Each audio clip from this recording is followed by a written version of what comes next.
Nós sabemos que volume de cilindro é área da base vezes a altura. A base de um cilindro é um círculo, né? É um disco. A área da base, então, é π R2 vezes a altura H. Isso para um cilindro. Vou tentar desenhar um cilindro aqui, né? De raio R e altura H. Como a gente quer aproximar o volume do sólido de revolução pelos volumes dos cilindros, nós precisamos identificar para cada cilindro desse que vai aproximar, quem vai determinar o raio e quem vai determinar a altura. Então, quando vamos pegar uma partição aqui, só para a gente visualizar, eu tinha a minha função lá embaixo, né?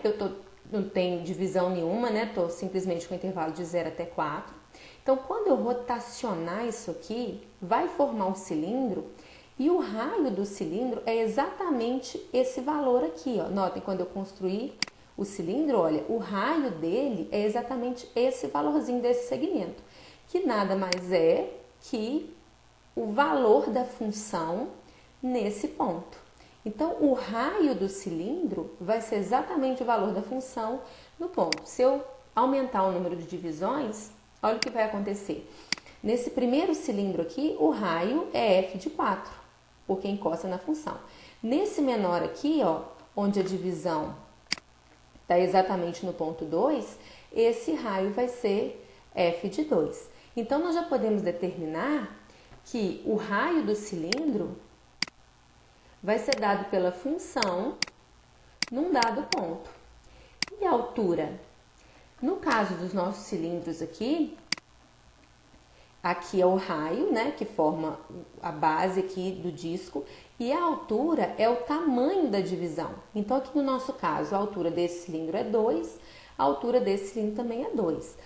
Se eu for aumentando o número de divisões, nós vamos ver, a gente pode perceber que as alturas dos cilindros vão ser exatamente as variações de x na divisão. Vou colocar aqui de novo, ó. Então, esse primeiro cilindro tem como altura essa variação, o outro cilindro vai ter essa outra variação e assim por diante.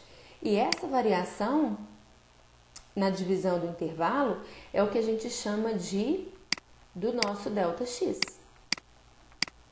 Então, o que vai acontecer é que para cada cilindro desse, o volume dele vai ser π, o raio vai ser a função calculada no ponto ao quadrado, porque, né, é r ao quadrado, e a altura vai ser a variação do x, ΔXi.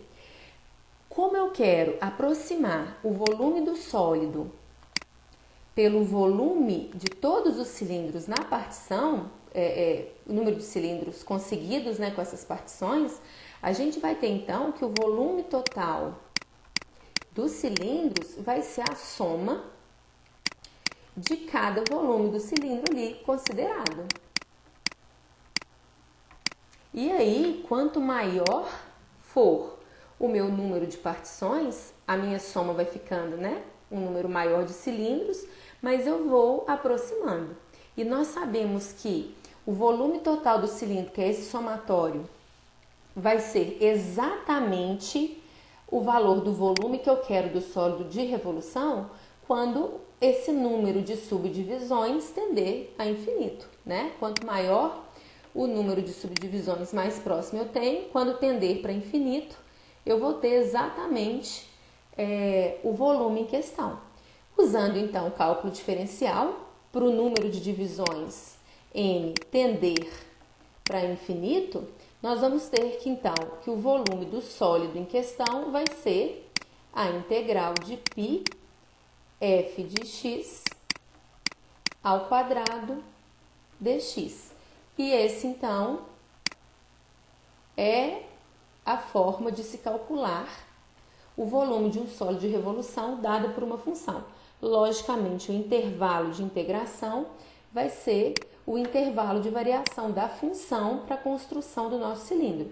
Nesse caso, é de 0 a 4.